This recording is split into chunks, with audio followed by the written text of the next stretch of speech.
Hello, so I'm here to help y'all get to Google Classroom. Thankfully, it's a pretty easy process. To start off, I'm going to type in classroom.google.com into my search bar. I'm going to hit enter. And just like any other Google product you might use, you can log into this platform using a previous Gmail account that you might already have. So I'm going to click on Go to Classroom. So I'm going to type in my login. I'm just going to log in.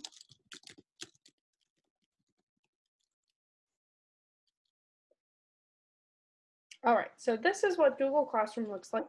But what we're going to do in order to join the STEM for Scouts Earn Your Badge program Google Classroom is I'm going to click on this plus in the upper right hand corner, and I'm going to click on Join Class. At this point, you will have been provided a class code to enter this class that is specific and unique to your troop.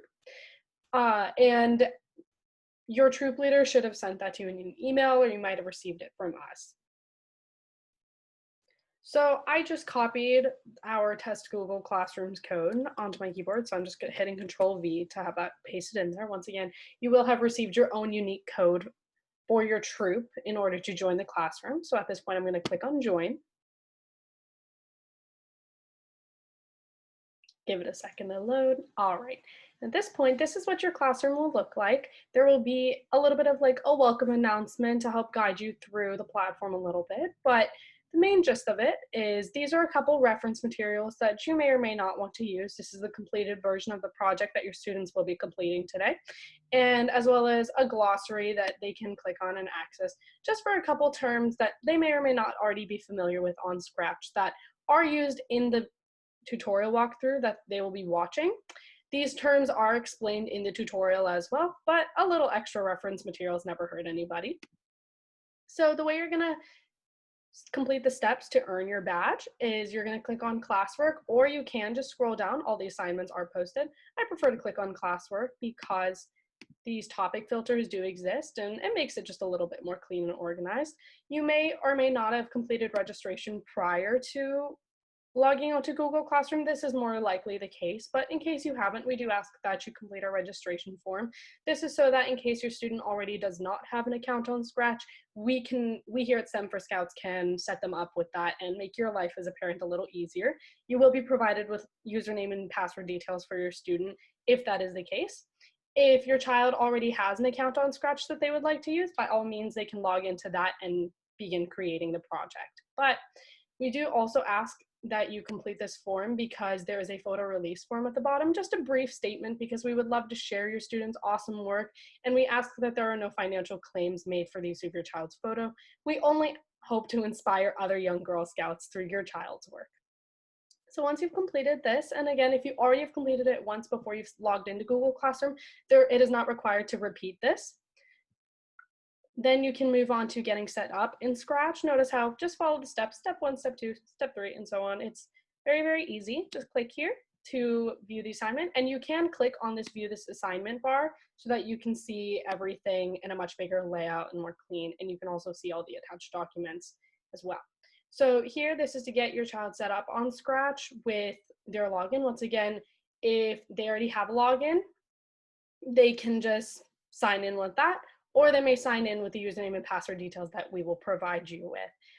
And so they will just visit this link, scratch.mit.edu. There is also a brief description of what this platform essentially is, but it's created by MIT students for young students to empower our younger generation and inspire them to get into computer science in a really fun environment with lots of other students.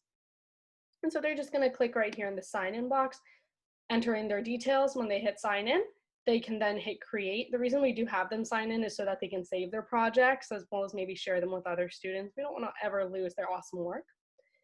So that will be step 2 all completed once they're signed in. And at this point, you can proceed over to step 3. I'm going to click on Classroom again. So this is where you're going to complete the activities to actually earn your badge. So the steps to earning your badge are very, very simple. All you have to do is click on this walkthrough link. It is the Brownie Coding for Good Badge 1 walkthrough video. It'll take your student through step by step, not only how to complete the project on Scratch, but also when they should watch these associated videos. So don't watch these extra 3 videos until you've been instructed to do so here. So you can click on this YouTube link. We begin with a little bit of a discussion about what coding is, what comes to mind when we think of programming, just get our minds thinking a little bit. And then there's a little bit of a walkthrough of what the project itself does, how these characters move, giving them an idea of what they're about to build. And then there will be a step-by-step tutorial on how to build it. So it's very, very similar as to if they were to come in for a class and learn from a teacher in person. It's very, very similar. It's very thorough. And of course, if you have any questions as you're watching this, absolutely feel free to leave a class comment and I will respond to that. So at the beginning, after they've completed this introduction, around 1:59, they will be instructed to watch this first video. It is called CodeStars Short Film. It is actually by code.org. And it's a very inspiring film with some familiar faces, if you might. People like Bill Gates and Mark Zuckerberg talking about how important it is for the next generation to be programming. And then once they have completed this entire tutorial, once they reach the end, they will be instructed to watch these two videos right here. This is on Vimeo, and they're about awesome female leaders in computer science and the technology field, and they'll learn a little bit more about that. These links above here are the exact same that are attached right here. This is just to help them a little bit with the order if that were to become a doubt. And once they have completed this video, as well as watched the other three, they will have, and as well as completed their project, they will have earned their Coding for Good badge. And once they have done that, one last request that we have is we ask for you to showcase your amazing work. So you can click here, you can hit view assignment as well, and there are a little bit of instructions as to how you can perhaps attach a video of your student explaining their project, take a photo of your student in their project, and you can click over here, say add or create, and you can attach a file. So it will require perhaps uploading that photo into your computer so you can attach a file. Another option is you can download the Google Classroom app on a mobile device, and you can select directly from your camera roll when you choose to attach a file. So that may or may not be easier on some of you, just another option to help you out. And if you do have any trouble with attaching the images or videos, you can always email them to stemforscouts@gmail.com, or the media can be texted to this cell phone number right here. So once again, this is just so you can showcase your students' amazing work and hopefully inspire other young girls to earn their badges, their Coding for Good badges. So super, super simple. If you have any questions, you can leave them here as class comments. I will respond promptly. And that's pretty much it. So happy coding. And of course, please let me know if you have any questions.